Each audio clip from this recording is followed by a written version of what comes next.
What is up, guys? Welcome back to the Chanel. So today I have an upper body day. I'm gonna try and hit a little bit of everything. Gonna do some chest, back, shoulders, triceps maybe. It's been a while I train like that. I don't usually train like that, you guys know if you watch my workouts, but I don't know, today just feels like one of those days where I just want to get a little bit of everything done. It's been a while I really hit my upper body, especially chest, so I'm gonna focus on that today. And while I'm doing that, I will be talking about how to be a successful fitness creator, because that's one question I often get asked. Like, somebody recently sent me a DM just asking me for advice on how to start creating fitness content, how to start social media tips, and I was like, why not just make that into a video? So yeah, enjoy today's workout and I will be chatting to you guys in between my sets. So let's go.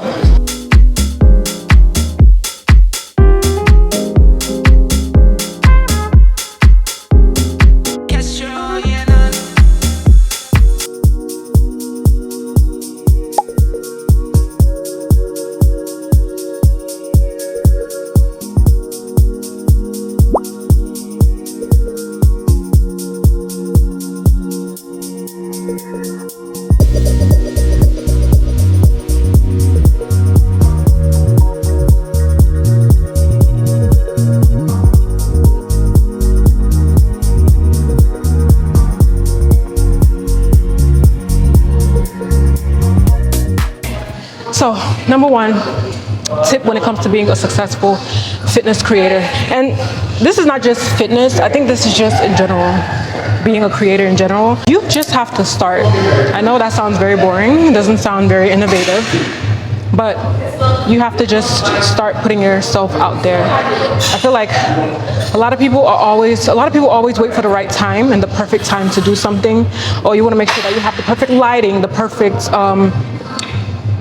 camera setup, microphone, the perfect aesthetic room or studio, whatever the case may be.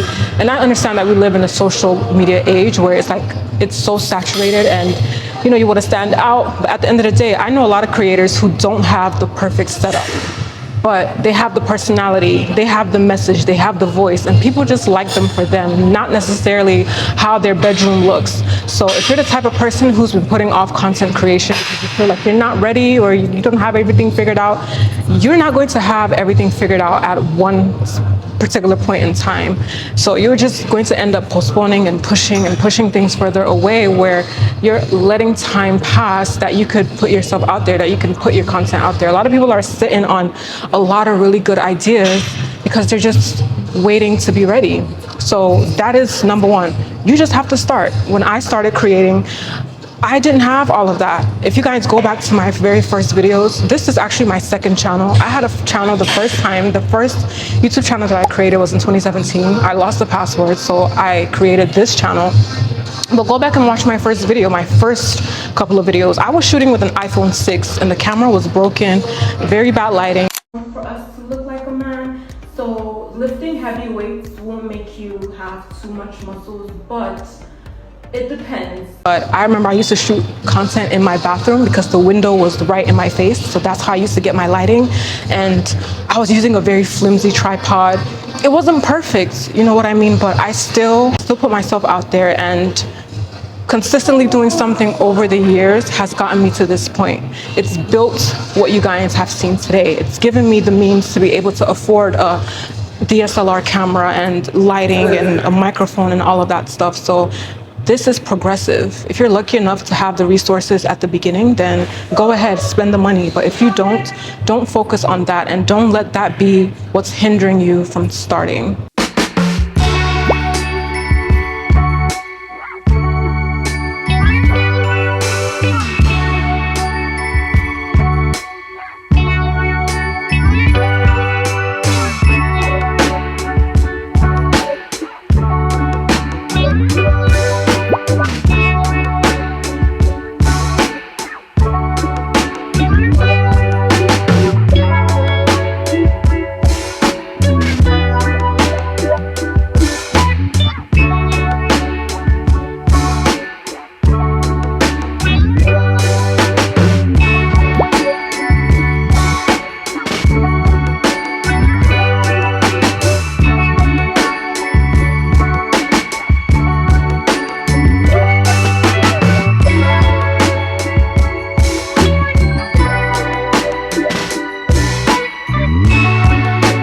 next tip. Before I get into the next tip, I want to touch on the first one. When I said just start, a lot of people are probably going to be wondering, okay, start how? What do I do? Like, just set up your tripod and your camera and hit record. How I see content now is everything is content. You waking up, getting dressed, getting ready in the morning for the gym is content. You taking a walk is content. You going to the store to get groceries is content. Just record yourself. And you don't have to post it, but just get into the habit of pressing play, right? And then you watch it through, and if you like it, just post it. Even if you're not comfortable, even if you start second guessing yourself, oh, what are people gonna think? People are always gonna think. People are always going to have something to say. So just post your content and mentally just clock out. Forget about the comments, forget about the likes, forget about the views, just post. So that brings me to the next tip. I would say second tip. My second tip would be authentic. Be yourself, right? People will see through fakeness. And what I mean by be authentic, put your personality in your content. If you're funny, if you're somebody who loves, I don't know, fashion, if you're somebody who loves, I don't know, whatever it is your personality gives, just put that into your content. And don't try to be like anyone else, because in the beginning, you're going to have a lot of that. You're going to have a lot of other influencers that you will look up to, that you would try to mimic. And there's nothing wrong with drawing inspiration from other people. I did it. Sometimes I think I took it to the extreme. But you are going to have creators in the beginning that you're going to look up to, that you see yourself being in the next 5 to 10 years, or however long your content creation journey is. So there's nothing wrong with drawing inspiration from people, but always make sure that you also put your touch and your personality into your content. When I was starting in 2017, I had a lot of fitness girlies that I absolutely loved, who inspired me, who kept me focused and dedicated, and whose content that I absolutely just loved. One of them being Chanel Delisser, whose Instagram account back then used to be Coco Chanel, but I absolutely loved her. She was so consistent. Her body was insane, still insane. Another one of the girlies that I used to love was Brittany Babe. Brittany Babe was like everything to me. She was fit, she was strong, but she also had this very girly girl image that I loved. She was the first fitness girl that I saw who wore makeup to the gym. Her hair, her braids were always down to her knees. Her outfits were so coordinated and on point. And I was like, that is who I want to be. And I loved her branding, and she really inspired me. Another one of the girls that I looked up to in the beginning was Kima Russo. I never missed Kima's posts. Like, her body was, she's the reason why I train abs the way I used to train abs, because I wanted her abs so bad. Another girl that I loved was Katia Henry. I loved Tammy Hembro. So you're always going to have influencers and creators in the beginning who will inspire you. But at the end of the day, remember to be yourself, be authentic, be you.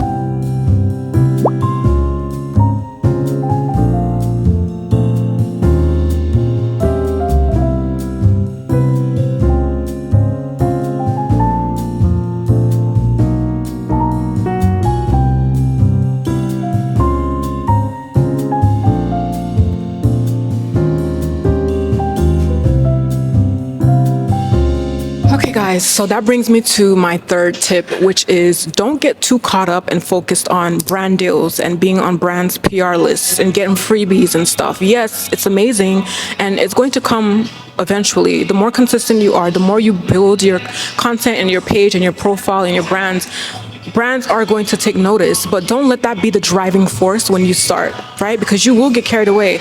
And another thing is, when you do get to the point where you start getting brand deals, don't let that consume you. One of the biggest mistakes that I made a couple years ago was giving too much of myself to the brands that I was working with, to the point where I neglected my own brand. So as you are working with other brands and, posting content for them, make sure that you're also focusing on growing and cultivating your own personal brand, because that's what's going to be sustainable in the long run. So yeah, don't get caught up with the brand. Don't get caught up with brand deals. Don't get caught up with freebies. And also, if your goal is to eventually start getting brand deals, make sure that your content aligns with the brands that you want to work with in the future. So make a list of like 5 or 10 brands that you want to see yourself collaborating with, partnering with, go on their page, look at the type of content that they post, the type of content that they repost, look at the athletes that are signed under them, go on their athletes' pages, look at the type of content that their athletes post, and try and model your content off of that. I wouldn't say start by just reaching out to brands. Don't focus on reaching out to brands in the very beginning. Grow your page, grow your profile, grow your brands. And then once you've gotten to a point where you now have something to show and offer a brand, then you can begin to reach out to brands. But in my own personal experience, reaching out to brands just have never really worked for me. I always got what I wanted when brands reached out to me themselves. I had the power in most cases to negotiate a fair price. Usually when I reach out to brands, they usually just offer me non-paid collaborations. But if you're at the beginning of your creating career and you just want the exposure, then go for it.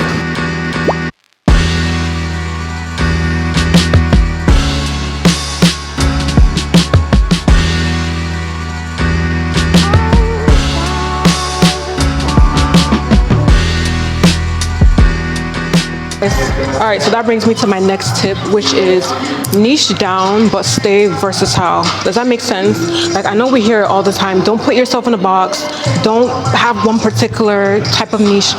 I agree not to put yourself in a box, but I don't agree with not having a niche. What you do should be instantly identifiable when a brand clicks on your page. When somebody goes on my Instagram page, they don't need to scroll through 20 posts to know what I do.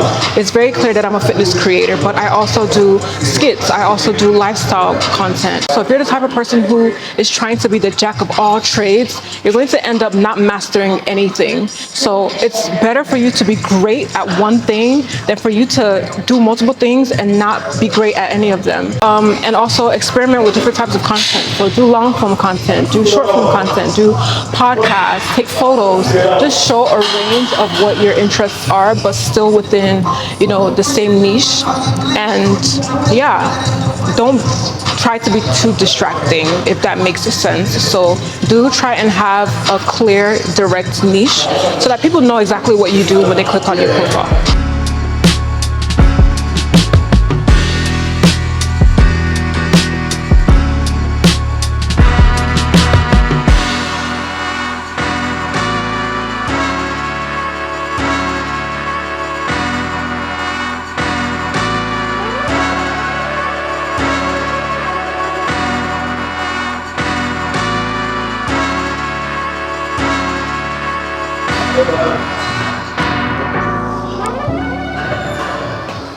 Okay guys, last but not least, focus on community building. So focus on building a community, because let me tell you something, your buying power is your audience. You want to get to a point where you post something and your audience will quickly purchase whatever product that you ask them to. Do Q&As, go live. I try and focus on building a community first. Don't just post content that you want to post. Ask your audience, what type of content would you guys like to see from me? Give me suggestions, essentially. Make your audience feel like they're also a part of your brand, because at the end of the day, you do want people to like your content. You want them to watch, you want them to engage, you want those numbers to be up. So you want to carry your audience along. So you have to make them feel like they have a voice. So yeah, just focus on fostering a loyal community, and trust me, you've won social media if you have people who would absolutely ride for you. If eventually building a brand is your goal, you need people, you need the audience, you need the ears, you need a community, you need people who are going to show up for you whenever and wherever. This is the number one thing that you should be focusing on when it comes to social media and building a platform. Hey guys, it's SoFit here. Thank you so much for your continuous support on my channel. If you love this video, please give me a thumbs up, and don't forget to leave me a comment, like, share, and subscribe. And don't forget to click the link in my description and sign up to my mailing list and get my free workout program. Make sure you check out my cookbook as well for healthy, tasty, and delicious recipes. Thank you guys so much once again, and I will see you guys in my next video.